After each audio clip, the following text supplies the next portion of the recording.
ബി.ജെ.പിക്ക് ഇന്നൊരു സന്തോഷ ദിവസമാണ്. കാരണം 2020 എൻ.ഡി.എയിലേക്ക് വന്നിരിക്കുന്നു. വളരെ സന്തോഷകരമായ ദിനമാണെന്ന് രാജീവ് ചന്ദ്രശേഖർജിയും പറഞ്ഞിരിക്കുന്നു. അതായത് ഈ ദിവസത്തിന്റെ പ്രത്യേകത എന്തെന്നറിയാമോ? എന്താണ്? മോദി നാളെയാണ് തിരുവനന്തപുരത്ത് എത്തുന്നത്. അതെ, അതായത് BJPയുടെ ഒരു വലിയ വിജയം, BJP നേടിയ കരുത്ത്, ആ നേട്ടത്തിന്റെ ആഘോഷം തുടങ്ങുന്നു. അവിടെ അതിനായിട്ട് നരേന്ദ്രമോദി എത്തുമ്പോൾ അവർ വാക്ക് പാലിച്ചു. 28ാമത്തെ ദിവസം ഇവിടെ നരേന്ദ്രമോദി എത്തിക്കഴിഞ്ഞു. അപ്പോൾ ആ വാക്ക് പാലിച്ചതിൻ്റെ ഫലമായിട്ട് മോദി എത്തുമ്പോൾ അതിന് മുന്നോടിയായിട്ട് പ്രധാനമന്ത്രി നരേന്ദ്രമോദിയുടെ മുന്നിൽ വയ്ക്കാനൊരു നല്ല വാർത്ത കൊടുക്കുകയാണ് BJP ചെയ്തിരിക്കുന്നത്, രാജീവ് ചന്ദ്രശേഖർ ചെയ്തിരിക്കുന്നതെന്നാണ്. വലിയ നേട്ടമാണ്, നിസ്സാര കാര്യമല്ല. NDAയിലേക്ക് 2020 കടന്നു. 2020 എന്ന പാർട്ടിയെ നമുക്കൊന്ന് വിലയിരുത്താം. അരാഷ്ട്രീയതയാണെന്നാണ് ഇവിടെ CPM ആദ്യം 2020യെ പറ്റി പറഞ്ഞത്. അസൂയാണ്. അതെ, അതായത് അരാഷ്ട്രീയത പറയുന്ന പാർട്ടി എന്നാണ് പറഞ്ഞത്. കാരണം പാർട്ടിക്ക് എന്താ പ്രത്യയശാസ്ത്രം, എന്താ അവരുടെ തത്വം എന്താണ്? മനുഷ്യന് ജീവിക്കണം, അതാണ് ഏറ്റവും വലിയ തത്വം. ആ ജീവിതത്തിന് വേണ്ടിയിട്ട് സാധാരണക്കാരന് ജോലി ചെയ്ത് ഇവിടെ ജീവിക്കാൻ, ഇവിടെ കൊടി പിടിച്ച് നശിപ്പിക്കുന്ന കേരളത്തിൽ നിന്ന് ഒരു മാറ്റമുണ്ടായി വികസനത്തിനും തൊഴിലിനും ബിസിനസ്സിനും ഒക്കെ പറ്റുന്ന ഒരു കേരളത്തിന് വേണ്ടിയിട്ട് ഒരു പാർട്ടി ഉണ്ടാക്കേണ്ടി വന്നു. ആർക്ക്? സാബു ജേക്കബിന്. ചുമ്മാ ഉണ്ടാക്കിയതല്ല, അയാളെ ഉപദ്രവിച്ചിട്ടാണ്. ഇത്ര അധികം CPM വേട്ടയാടിയിട്ടാണ്. നമുക്കറിയാം, കണ്ണൂരിൽ ഒരു മനുഷ്യൻ ആത്മഹത്യ ചെയ്യേണ്ടി വന്നു. ഒന്നല്ല, അവിടെ ഒരുപാട് ആത്മഹത്യകൾ ഉണ്ടായിട്ടുണ്ട്. ഈ കൊടി പിടിക്കുന്നവന്മാരെ കൊണ്ടാണ്, CPMകാരെ കൊണ്ടാണ്. മറ്റേ വരവേൽപ്പ് സിനിമയിൽ പറയും പോലെ തൊഴിലാളികളുടെ നെഞ്ചിലെ ചോര കുടിച്ച് വളർന്ന അട്ടയാണ്ട നീയൊക്കെ.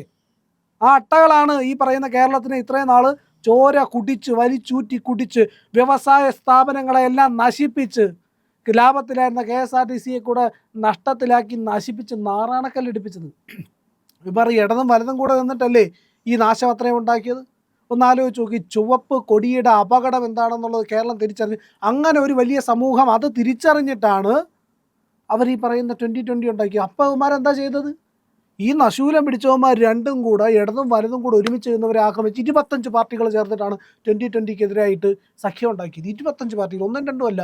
മുള്ളു മുരുക്ക് മൂർഖൻ പാമ്പ് അടക്കം മൊത്തം 25 പാർട്ടികൾ, വെൽഫെയർ പാർട്ടി, SDPI എല്ലാം ഉണ്ടായിരുന്നു അതിൻ്റെ അകത്ത്. ഇതെല്ലാം കൂടെ ചേർന്നിട്ടാണ് 2020 എന്ന് പറയുന്ന പാർട്ടിയെ തോൽപ്പിക്കാൻ വേണ്ടി ശ്രമിച്ചത്. എന്നിട്ട് അവർ വമ്പൻ വിജയം നേടിയില്ലേ? അവർ 3% വോട്ടാണ് വർദ്ധിപ്പിച്ചത്, നിസ്സാര കാര്യമല്ല. 89 സീറ്റിലെ തദ്ദേശ സ്വയംഭരണ തെരഞ്ഞെടുപ്പിൽ അവർക്ക് വിജയിക്കാൻ കഴിഞ്ഞു. 2 പഞ്ചായത്ത് അവർ ഭരിച്ചിരുന്നത് നഷ്ടപ്പെട്ടു. പക്ഷേ 2 പഞ്ചായത്ത് നിലനിർത്തിയിട്ടുണ്ട്, 2 പഞ്ചായത്ത് പിടിച്ചെടുത്തിട്ടുണ്ട്. അതായത് മൊത്തം 6 പഞ്ചായത്തിൽ വ്യക്തമായ സ്വാധീനം ഇവർക്കുണ്ടായി എന്നുള്ളതാണ്. കിഴക്കമ്പലത്തിൻ്റെ കഥ നമുക്കറിയാമല്ലോ. അപ്പോൾ അങ്ങനെ ഈ പറയുന്ന ഇടതുപക്ഷത്തിൻ്റെയും വലതുപക്ഷത്തിൻ്റെയും ആക്രമണങ്ങളെ ചെറുത്ത് തോൽപ്പിച്ച ആ പാർട്ടി, ഇപ്പോൾ സാബു ജേക്കബിനൊക്കെ നല്ല വിവരവും ബോധമുള്ള ആൾക്കാരാണ്. അദ്ദേഹം കൃത്യമായിട്ട് ഇന്ത്യയെ പഠിച്ചിട്ടുണ്ട്, നരേന്ദ്രമോദിയെ പഠിച്ചിട്ടുണ്ട്. നരേന്ദ്രമോദി എന്താണ് ചെയ്യുന്നതെന്നറിയാം. ഈ പാർട്ടിക്കെതിരെ ഒരു അഴിമതി ആരോപണം നിങ്ങൾക്ക് പറയാൻ കഴിയുമോ എന്നാണ് അദ്ദേഹം ചോദിച്ചത്. ഈ സർക്കാർ 11 വർഷമായിട്ട് ഭരിക്കുകയല്ലേ, എന്ത് അഴിമതി ആരോപണം? രാഹുൽ ഗാന്ധിക്ക് ഒന്നും പറയാൻ പറ്റില്ലല്ലോ ഒരു അഴിമതി ആരോപണം പോലും. അപ്പോൾ ആ രീതിയിൽ ഭരിച്ചുകൊണ്ടിരിക്കുകയാണ് NDA എന്നുള്ളതാണ്. ആ രീതിയിലാണ് പ്രധാനമന്ത്രി കാര്യങ്ങളെ കൊണ്ടുപോകുന്നത്. BJP ആ ഒരു ലക്ഷ്യം വെച്ചിട്ടാണ് മുന്നോട്ട് പോകുന്നത്.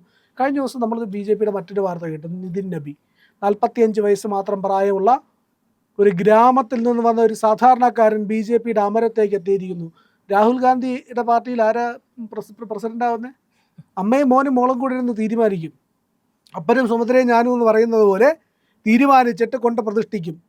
അയാൾ അവിടെ അടുക്കള ജോലി ചെയ്യുന്ന ഒരാളായിരിക്കണം എന്നുള്ളത് മാത്രമാണ് യോഗ്യതയായിട്ടുള്ള. പക്ഷേ ഇവിടെ അതല്ല, മെറിറ്റാണ് നോക്കുന്നത്.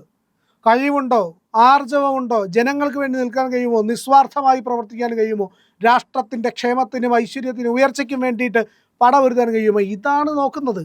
അത് നോക്കി വ്യക്തമായിട്ട് തെളിയിച്ച പാർട്ടിയാണ് BJP എന്ന് പറയുക. BJP എന്നിട്ടാണ് ഈ പറയുന്ന നിതിൻ നബീനെ കൊണ്ടുവന്ന് അധ്യക്ഷനാക്കിയിരിക്കുന്നത്.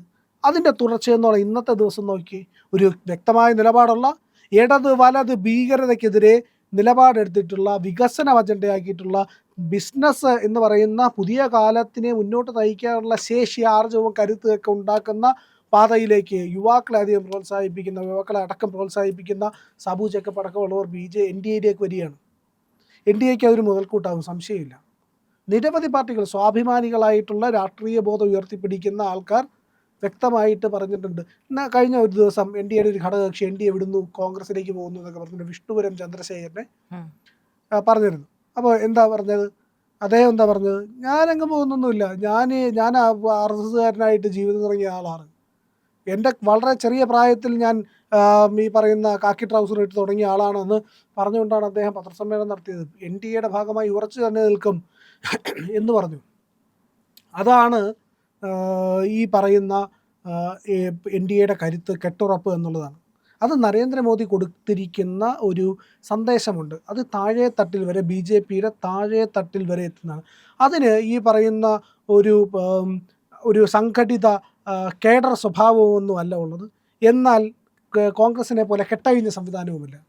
ഇതിനെ കോർത്തിരിക്കുന്ന, പല മുത്തുകളെ കോർത്തിരിക്കുന്ന ആ നൂലിന് ഒരു ബലമുണ്ട്. അത് അതിൻ്റെ തത്വശാസ്ത്രമാണ്. അത് നമ്മുടെ ജന്മഭൂമിയാണ്, ഭാരതമാണ്, എൻ്റെ രാജ്യത്തോടുള്ള എൻ്റെ ഉത്തരവാദിത്വമാണ്. അതാണ് BJPയുടെ ടോപ്പ് ടു ബോട്ടം കണക്ട് ചെയ്യുന്ന ചരട് എന്ന് പറയുന്നത്. അത് നരേന്ദ്രമോദി അമിത്ഷായിലൊക്കെ തുടങ്ങി നിതിൻ നബിയിലൂടെ ഏറ്റവും താഴെ. പക്ഷേ നരേന്ദ്രമോദി തിരിച്ചാ പറഞ്ഞത്, എൻ്റെ ബോസാണ് നിതിൻ നബീൻ എന്നാണ് പറഞ്ഞത്. അതായത് നിതിൻ നബീനും താഴെയാണ് പ്രധാനമന്ത്രി നിൽക്കുന്നത്. പ്രധാനമന്ത്രിയല്ല നരേന്ദ്രമോദി നിൽക്കുന്നത്. നരേന്ദ്രമോദി നിൽക്കുന്നത് ആ പാർട്ടിയുടെ അധ്യക്ഷൻ പറയുന്നത് അനുസരിച്ചില്ലെങ്കിൽ അവരുടെ തീരുമാനത്തിന് വഴങ്ങിയാണ് എന്നാണ് നരേന്ദ്രമോദി പറഞ്ഞിരിക്കുന്ന. പാർട്ടിക്ക് വ്യക്തമായിട്ടുള്ള നിലപാടുണ്ട്, പാർട്ടിക്ക് കൃത്യമായിട്ടുള്ള ഒരു സ്ഥാനമുണ്ട് എന്നുള്ളത് കുറച്ച് പറയുകയാണ്. വ്യക്തിയല്ല, ഒരു കുടുംബമല്ല, ഞാനല്ല, ഇല്ലെങ്കിൽ എൻ്റെ കൂടെയുള്ള അമിത്ഷാ അല്ല. പകരം ഈ പാർട്ടിയുടെ അധ്യക്ഷനുണ്ട്, പാർട്ടി അധ്യക്ഷനാണ് കാര്യങ്ങൾ വ്യക്തമായിട്ട് പറയുക എന്നുള്ളത്. അപ്പോൾ അത്രയും സുദൃഢമായിട്ടുള്ള ഒരു വീക്ഷണത്തോടു കൂടി മുന്നോട്ട് പോകുന്ന ഒരു പാർട്ടിയോടൊപ്പം ചേരാൻ, ആ മുന്നണിയിലേക്ക് കടന്നു വരാൻ ഏതൊരു വ്യക്തിയും ആഗ്രഹിക്കുമെന്നുള്ളതാണ്. ഈ വികസനം എന്ന് പറയുന്നത് തന്നെയായിരിക്കും സാബു M. ജേക്കബിനെ അതിലേക്ക് അട്രാക്ട് ചെയ്തിട്ടുള്ളത്. കാരണം അദ്ദേഹത്തിന്റെ ബിസിനസ്സും കൊണ്ട്, അദ്ദേഹം ജീവനും കൊണ്ട് ഓടിയതാണ്. ഇവിടെ ജീവിക്കാൻ നിവൃത്തിയില്ലെന്നേ. ഇവിടുത്തെ യുവാക്കളൊക്കെ വിദേശത്തേക്ക് പോയിക്കൊണ്ടിരിക്കുന്നു. PSC നിയമനങ്ങൾ നേരാവണ്ണമല്ല നടക്കുന്നത്, പിൻവാതിൽ നിയമനങ്ങളാണ്. പാർട്ടി സഖാക്കൾക്കാണ് ജോലി കിട്ടുന്നത്. പിന്നെ ഏതെങ്കിലും ബിസിനസ് ചെയ്യാമെന്ന് വിചാരിച്ചാൽ ഇവിടെ കൊടി കുത്തി നശിപ്പിച്ച് നാറാണക്കല്ലെടുപ്പിക്കുക എന്നുള്ളത് മറ്റൊരു കാര്യം.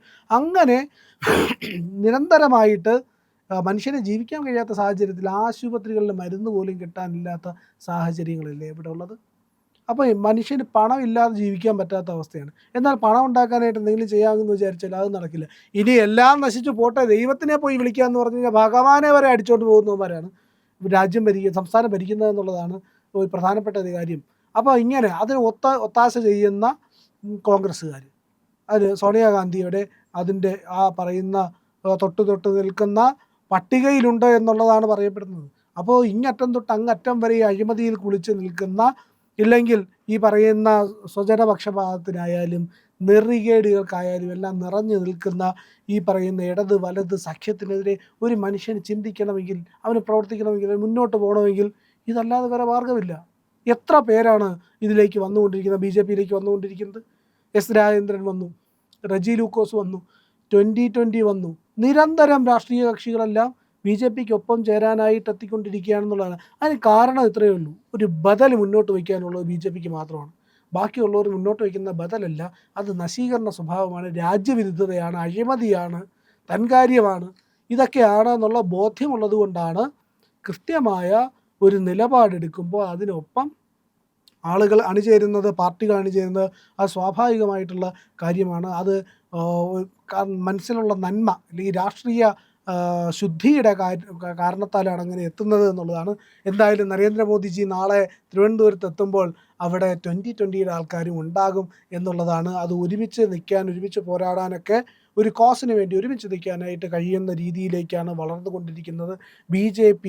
അതിൻ്റെ തേരോട്ടം അല്ലെങ്കിൽ അതിൻ്റെ ആകാശത്തിൻ്റെ കുളമ്പടി ഇങ്ങനെ അടുത്തടുത്ത് വരികയാണ് എന്നുള്ളതാണ്.